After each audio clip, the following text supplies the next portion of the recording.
রাজধানীর একটি হোটেলে আগামী জাতীয় নির্বাচনে কেমন প্রার্থী চাই শীর্ষক জাতীয় সংলাপে অংশ নেন বিভিন্ন রাজনৈতিক দলের নেতারা।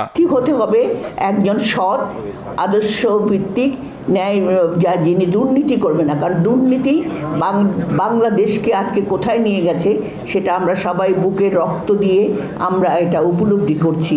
প্রার্থী নির্বাচনে দলবাজি বন্ধ ও কাঠামোগত পরিবর্তনের আহ্বান জানান তারা। বলেন, পতিত স্বৈরাচার আমলে রাজনৈতিক দলগুলো যোগ্য প্রার্থী নির্ধারণ করতে পারেনি। আমরা যদি সত্যিকার অর্থে ব্যবস্থাগত বদলের দিকে না তাকাই, এটা রাজনৈতিক দলগুলোর বিদ্যমান কাঠামো ব্যবস্থার সাথে এত ওতপ্রোতভাবে যুক্ত যে আলাদা করে এটা বদলাবে না, এবং এইটা সম্ভবত নসিহত করার বিষয় না। আগে প্রয়োজন নির্বাচন, রাজনৈতিক দলগুলোকে বাছাই করতে দেন।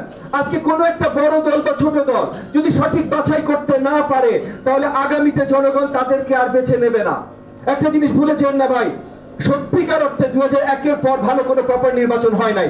24 বছর আমরা জানি না কার কত ভোট আছে। অনুষ্ঠানে বিএনপির স্থায়ী কমিটির সদস্য ডক্টর আব্দুল মঈন খান বলেন, শুধু সবশেষ 3টি নির্বাচন নয়, 1-11-র ভোট নিয়েও কথা বলা উচিত। সেই সময়ের মতো বিরাজনীতিকরণের শঙ্কাও জানান তিনি। 1-11-র যে পরিকল্পনা, বিরাজনীতিকীকরণ, সেই সমস্যা আমি আজকে কিন্তু আবার নতুন করে দেখতে পাচ্ছি। আমাকে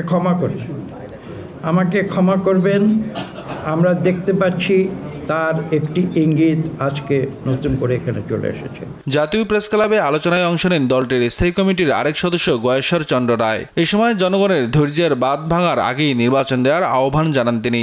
তাই এই সরকার যদি একবার পক্ষে যায়, সেটা যদি গণতন্ত্রের বিরুদ্ধে দাঁড়ায়, তাহলে তো আমাদের বিপক্ষে অবস্থান নেওয়া ছাড়া পথ খোলা থাকবে। তো এমন একটা দিনের জন্য অপেক্ষা করছি না, এমন একটা দিন আসুক চাই না। যা আবার হয়েছে একটা নির্বাচন হোক ব্যাপার। আর যদি আসে তাহলে যে আমরা ঘুরে চুপ করে বসে থাকবো তাও না। নারায়ণগঞ্জ জেলা বিএনপির নতুন আহ্বায়ক কমিটি নিয়ে দলের প্রতিষ্ঠাতা জিয়াউর রহমানের সমাধিতে শ্রদ্ধা জানান দলের সিনিয়র যুগ্ম মহাসচিব রুহুল কবির রিজভী। বলেন, জাতীয় নির্বাচনের আগে স্থানীয় নির্বাচন গ্রহণযোগ্য নয়। প্রথমেই স্থানীয় সরকার নির্বাচন চায়, তাহলে বুঝতে হবে আমরা কোনো পলিটিক্যাল ডেভেলপমেন্ট, আমরা কোনো শক্তিশালী গণতন্ত্র চাচ্ছি না। আমরা একটা অনিশ্চয়তার দিকে চাচ্ছি, অন্য কোনো দুরবসন্তি এর মধ্যে থাকতে পারে। যাই হোক, প্রত্যেকেরই মত প্রকাশের স্বাধীনতা আছে, এর জন্য আমরা সংগ্রাম করেছি।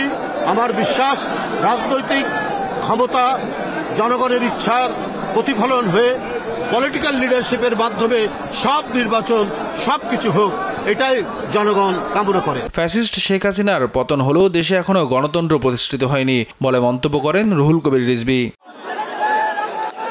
নিয়াজ মোরশেদ, দেশ টিভি, ঢাকা।